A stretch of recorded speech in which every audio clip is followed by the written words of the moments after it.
Pittsburgh Steelers are forced into an impossible decision of following a very good win a couple nights ago. We have some huge updates surrounding Aaron Rodgers that now forces Mike Tomlin and the entire Pittsburgh staff into a very difficult decision that has fans split. We're going to break that down, discuss the updates, and discuss what it means going forward, as well as a ton of other ones on this episode, folks. But before we get into it all, if you're part of the percentage or aren't subscribed to the channel, this is the place to be for daily Steelers content. Folks, a lot to go over today. Now, obviously, the Steelers are coming off of a very good win against the Bengals on Sunday. But of course, now you have 3 straight games of very high levels of importance, including one, of course, later on against the Ravens. But we have a big update surrounding Aaron Rodgers that has just dropped that forces the Steelers now to a very interesting decision. Now, you might be wondering, what's the difficult decision? If Rodgers is healthy, he's going to play, which seems to be the case. However, there is still some conversation going on about, especially among fans, among writers, about who they should start between him and, of course, Mason Rudolph. Now, Tom Pelissero came out and said that quarterback Aaron Rodgers underwent further tests Monday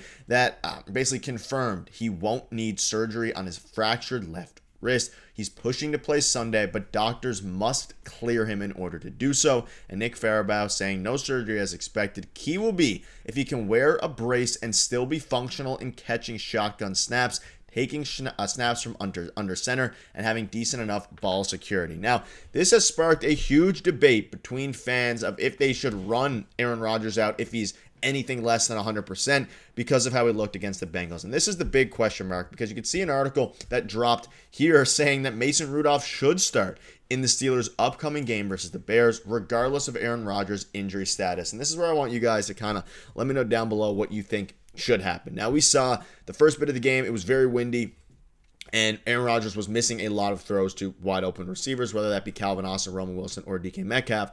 And then Mason Rudolph comes in, and he throws dots. He looked really good, looked comfortable under center, looked comfortable in shotgun. He looked comfortable from everywhere. And you can see here, Rudolph was the better quarterback during Sunday's win over the Bengals. And it goes to say, with Rodgers hurt, Mason Rudolph did what he has often done during his time, which is, of course, step up with the Steelers when he had to come in. Now, Rudolph and Steelers offense had the ball just 2 times during the second half. Pittsburgh, which scored on 2 of its 5 possessions with Rodgers under center, went on, and of course Mason Rudolph then, when he came in, drove them to a 34-12 victory. And we saw it, right? There was a lot of quick plays, really explosive plays as well. I mean, he had a 61-yard drive to open the second half, which was concluded, the second half, was concluded with a Boswell field goal. And of course, the defense helped, right? And that was the bigger reason that they won that game, was the Kyle Duggar pick 6, was the interceptions in general, the great safety play by Ramsey and Duggar. But at the same time, Rudolph looked really good. He led them to crucial drives. He looked a bit more comfortable than Aaron Rodgers did. And Mike Tomlin spoke out about him and said he's always delivered when called upon in the past. He said when asked to assess Rudolph's performance, that's why we value him. His performance was consistent with what he's done in the past for us. Not that we take it for granted. We don't. We appreciate it. And this is the question. Now, we know Mike Tomlin. He very rarely, if ever, benches guys for injury. So, and we'll have an update later today. Well, I have an update for you. Like, Darius Slay is presumed going to be the starter instead of James Pierre, even though Pierre looked a lot better than Slay ever has this season in a couple nights ago's game. We'll have a full video covering that. But Mike Tomlin, he very rarely benches players because of injury, which means if Aaron Rodgers is 100% healthy, the decision isn't super, on the surface, it might seem a little bit difficult, but it won't be. But the question that becomes difficult is, if he's less than 100%, if he's struggling or even has a little bit of second thought about catching balls when they're in shotgun, or of course receiving them on the handoff when they're under center from the center, then it becomes very difficult to decide what to do. Because with Rudolph under center, Pittsburgh offense performed better than it has in weeks. And of course, against the Bengals, Rudolph was decisive in his decision making. He didn't have a pick, anything like that. And one of Rudolph's biggest strengths is his ability to play within himself, keenly aware of what he can and can't do. And now, of course, this article is kind of going at Rodgers a little bit, saying at his age, he's trying to do things he could do when he was younger. Now he's trying to do them and he can't.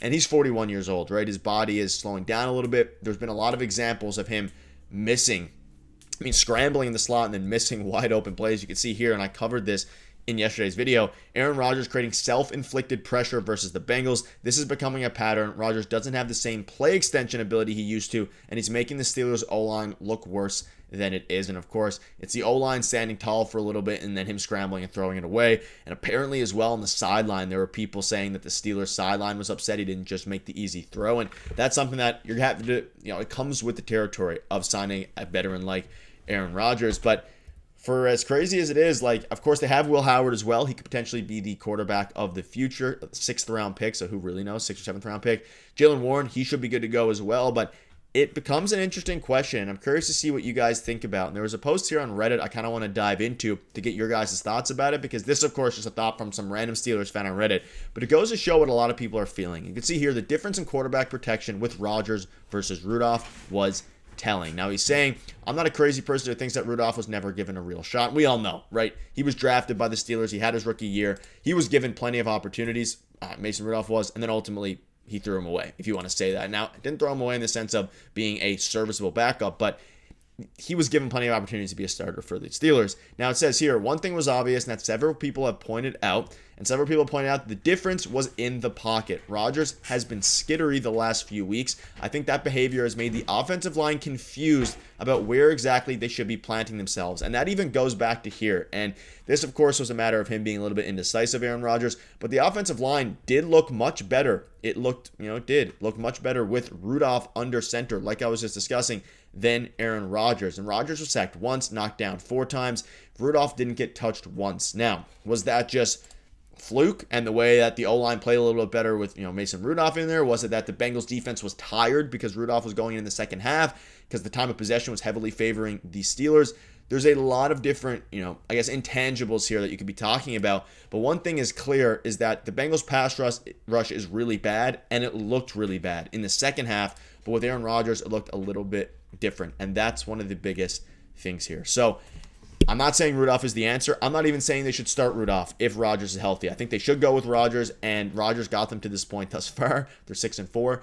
But at the same time, if he's even remotely hurt and he's struggling catching balls from in the shotgun formation, or even under center in the handoffs, or taking snaps from under center, it will be an interesting decision to make, and one that I think is a lot more difficult, but not just for this week, but going forward as well, as you're entering the biggest stretch of games of your season. You have the Bears, you have the Ravens, I think week 14 or week 15, I think it's 14, so a lot of things going on there. So let me know down below what your thoughts are on this. A couple other updates as well. We should have another video tonight or tomorrow on a bunch of injury stuff, but the Steelers have officially switched Roman Wilson to WR2 this week, and we saw him make a really nice catch last week, but he also had 37 snaps yesterday, with Calvin Austin getting about half of that. So Roman Wilson, he was out of favor for a while, but I think after a couple weeks ago with Calvin Austin in week 10, he had a really rough game, couldn't catch any balls. They're going with Roman Wilson here, and you can see here Roman's lack of opportunities wasn't necessarily all his fault, but the bottom line is you expect your WR2 to produce more than that, and he hasn't been great. In 37 snaps in yesterday's game, or the game on Sunday, 2 targets, 1 catch for 17 yards. So it was interesting. Now, I like that 1 catch. It was a pretty impressive one, but other than that, he didn't do a whole lot. They need somebody to step up. They didn't get more help at the deadline, but hopefully Roman Wilson, one of their prized young receivers, will be able to step up and fill in that spot.